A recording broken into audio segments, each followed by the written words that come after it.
Hey, ladies and gentlemen, this is Carmine Sabia for Explain America, and we have stunning news from the Supreme Court. This one is a shocker, a unanimous decision. I didn't see it coming. Before we get started, please make sure you like, comment, share, and subscribe. Those little things really help us out, and they help our channel continue to grow. Guys, it is rare that the Supreme Court issues a unanimous ruling in this day and age, and today, two of them. Two unanimous rulings. I was shocked. The first one unanimous on tax exemptions for Catholic charities. And I thought that was that's actually a pretty slam dunk easy one. But the second one, with the majority opinion written by the Joe Biden appointed ultra liberal Justice Ketanji Brown Jackson, says that discrimination is discrimination. If you are LGBTQ, you can't be discriminated against. If you are a person of color, you can't be discriminated against. But in this case that was brought by a straight white woman against her LGBTQ employer, they sided with the straight white woman.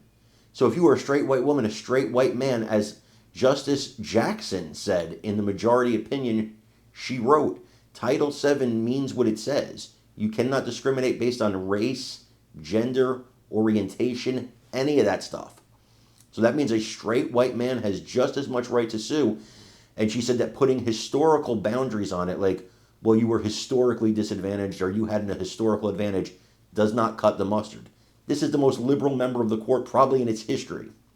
And she's saying discrimination is discrimination right across the board.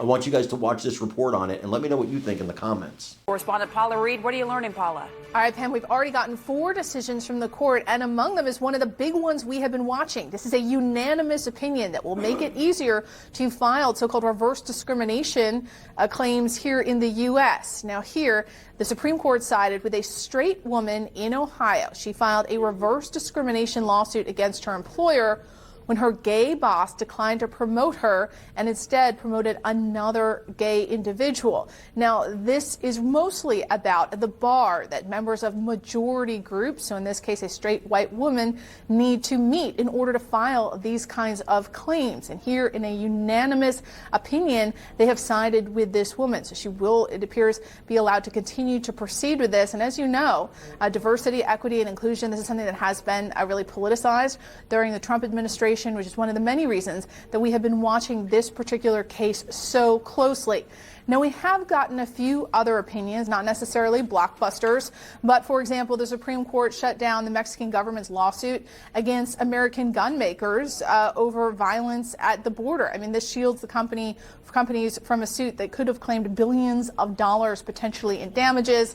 And just a moment ago, we haven't even gotten through the whole opinion, we learned that the Supreme Court sided with Catholic charities as they fight to not have to pay certain types of taxes. So we are expected to get about 5 or 6 opinions so far, but definitely notable that we got this discrimination opinion because this has been one of the big ones that we've been watching this term. All right, Paula Reed, busy day for you. Thanks for bringing us the latest. And now to the Middle East. A controversial aid operation reopened 2 of its sites in southern Gaza today after